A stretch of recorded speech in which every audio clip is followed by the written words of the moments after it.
नमस्कार। बेलुका 7:30 बजेको नेपाल लाइभ समाचारमा स्वागत छ। म रामकुमार शाही। सुरुमा प्रमुख समाचार शीर्षकहरू। गठबन्धन नहुँदा आफूले नै बालबाल जितेको केन्द्रीय समिति बैठकमा काङ्ग्रेस सभापति देउबाको भनाई।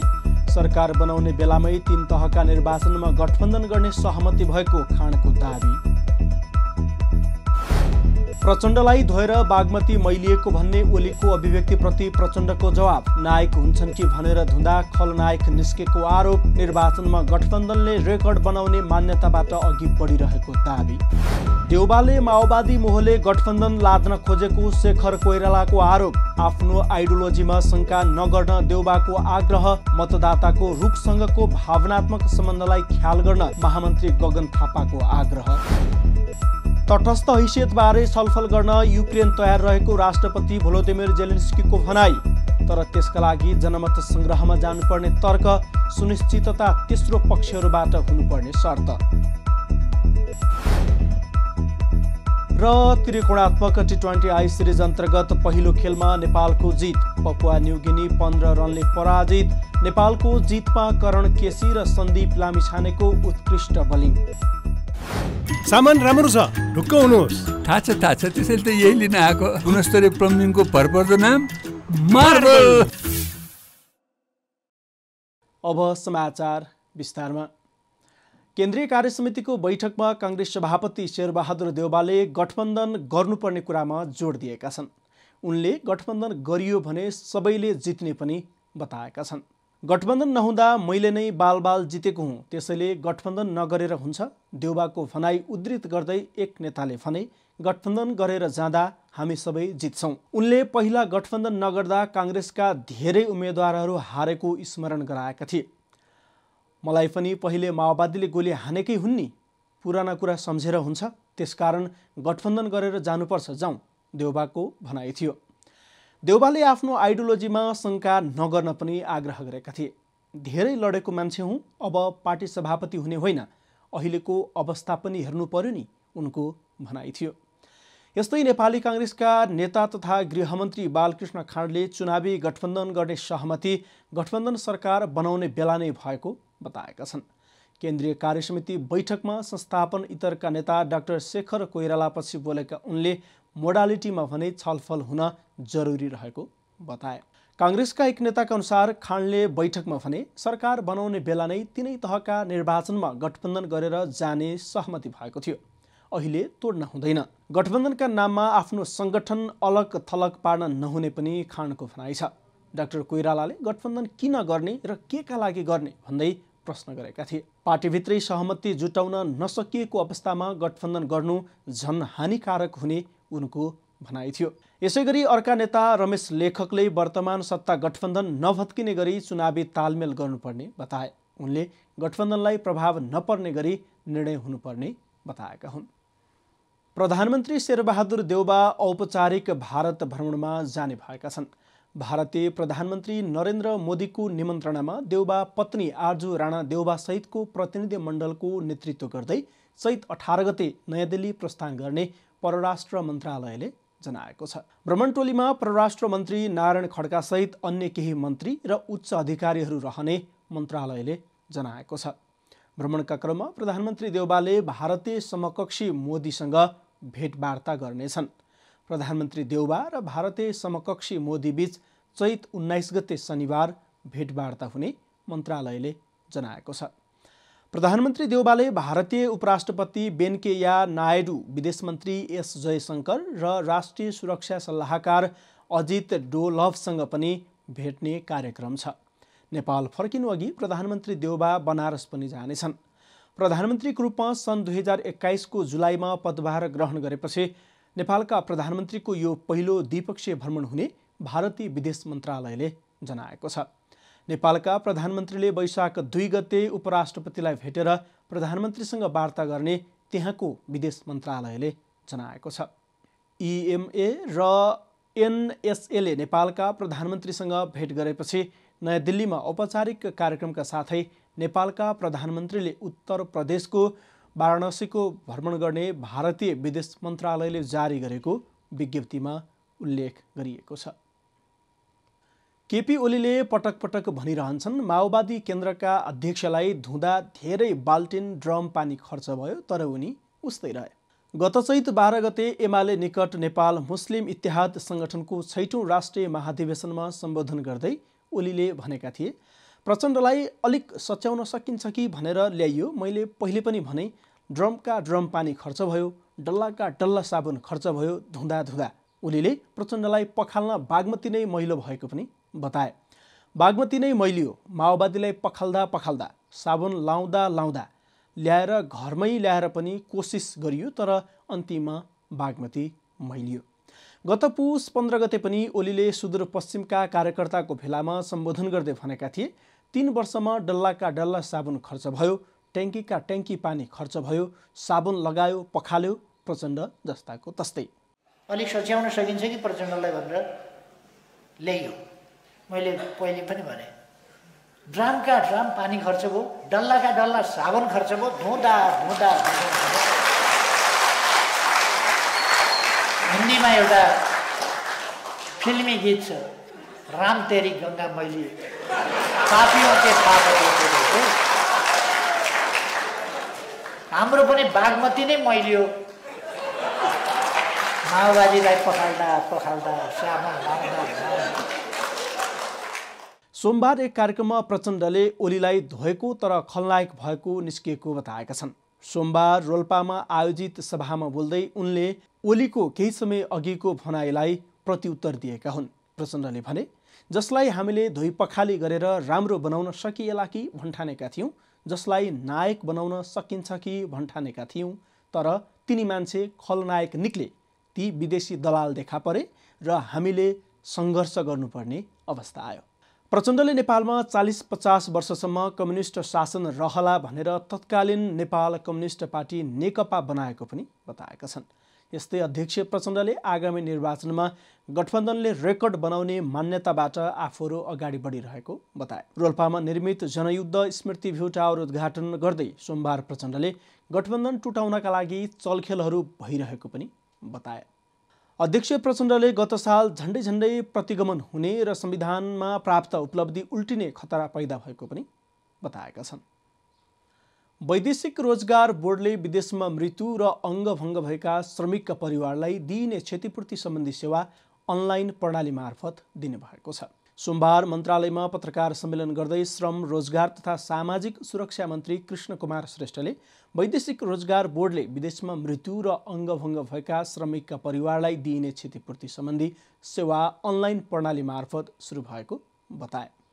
उनले वैदेशिक रोजगारीमा जाने श्रमिकहरूको सेवा प्रवाह थप प्रभावकारी बनाउनका लागि विभागबाट आर्थिक सहायता लगायतका अन्य अनलाइनबाट सुरु गरिएको जानकारी दिए। मन्त्री श्रेष्ठले वैदेशिक रोजगारीमा गएका श्रमिकको विदेशमा मृत्यु र अङ्गभङ्ग भएमा आर्थिक सहायता वा क्षतिपूर्तिका लागि स्थानीय तहबाट नै अनलाइन मार्फत निवेदन दिन सकिने व्यवस्था गरिएको जानकारी दिए। वैदेशिक रोजगार कल्याणकारी सूचना व्यवस्थापन प्रणाली सोमबारबाट नै सञ्चालनमा आएको मन्त्री श्रेष्ठको भनाइ छ। मृत्यु, अङ्गभङ्ग, गम्भीर बिरामी भएमा नियमानुसार पाइने आर्थिक सहायता, शैक्षिक छात्रवृत्ति, श्रमिकको परिवारले पाउने स्वास्थ्य उपचार खर्च, अल्पत्र शव नेपाल झिकाउने, अल्पत्र श्रमिकलाई उद्धार गरी स्वदेश ल्याउने, निःशुल्क शव ढुवानी सेवा लगायतका सेवाहरू बोर्डको सचिवालयबाट अनलाइन मार्फत प्रणाली मार्फत उपलब्ध गराइनेछ। वैदेशिक रोजगारीको क्रममा मृत्यु भएका श्रमिकको इच्छाको व्यक्तिले नियमअनुसार पाउने बिमा रकमको भुक्तानीको लागि समेत सेवाग्राहीले यस प्रणालीको प्रयोग गर्न सक्ने व्यवस्था रहेको छ।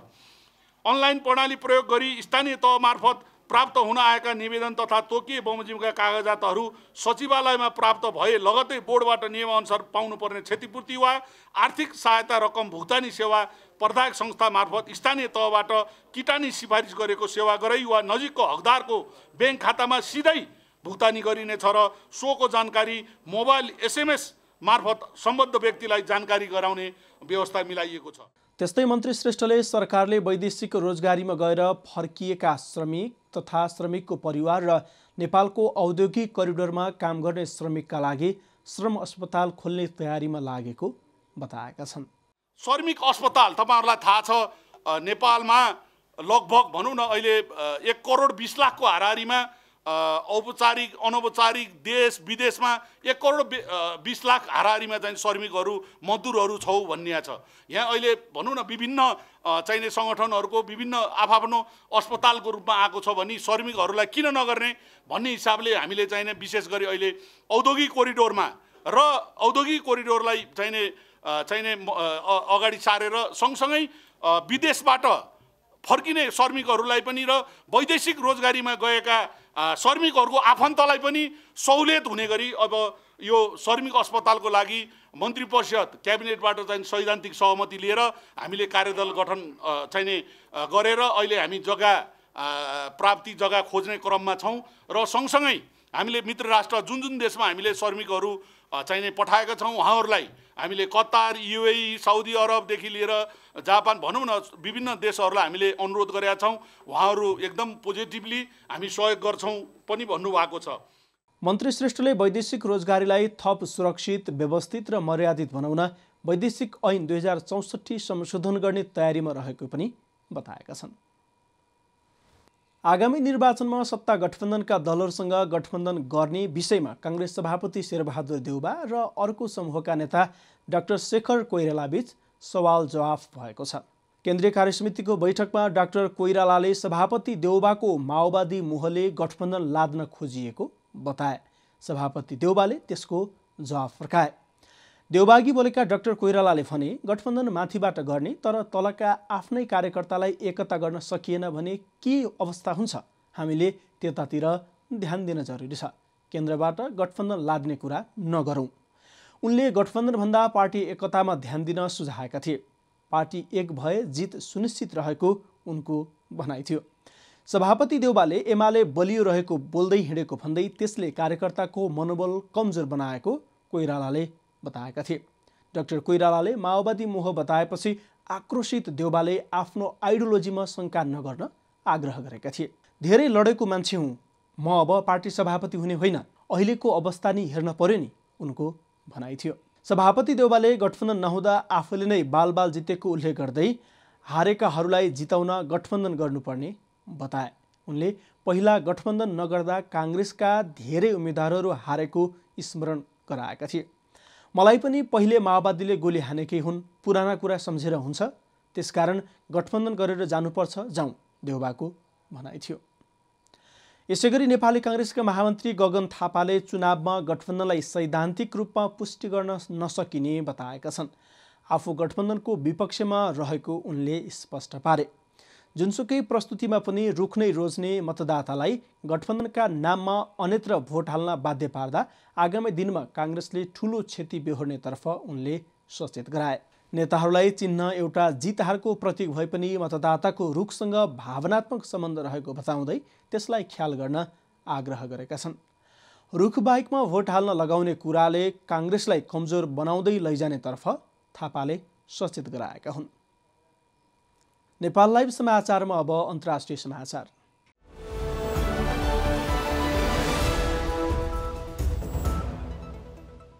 युक्रेनी राष्ट्रपति भोलोदिमिर जेलेन्स्कीले शान्ति सम्झौताका लागि आफ्नो देश तटस्थ हैसियत कायम गर्ने बारेको छलफल गर्न तयार रहेको बताएका छन्। तर त्यसका लागि जनमत सङ्ग्रहमा जानुपर्ने र त्यसको सुनिश्चितता तेस्रो पक्षहरूबाट हुनुपर्ने उनले बताएको बीबीसीले जनाएको छ। जेलेन्स्कीको भनाई स्वतन्त्र रुसी पत्रकारहरूको अन्तर्वार्ताका क्रममा आएको हो।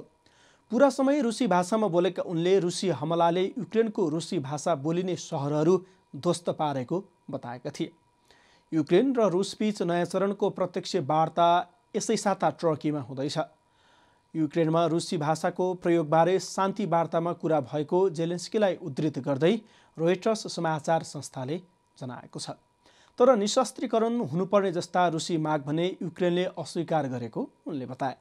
जेलेन्स्कीले भने सुरक्षाको प्रभावकारी सुनिश्चितता अनिवार्य विषय रहेको बताएका छन्। उनले भने अवश्य हाम्रो लक्ष्य देशमा सक्दो छिटो शान्ति र जनजीवन सामान्य अवस्थामा फर्कियोस् भन्ने छ।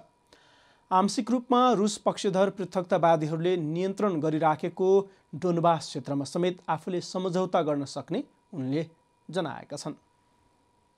नेपाल लाइभ समाचारमा अब खेल समाचार।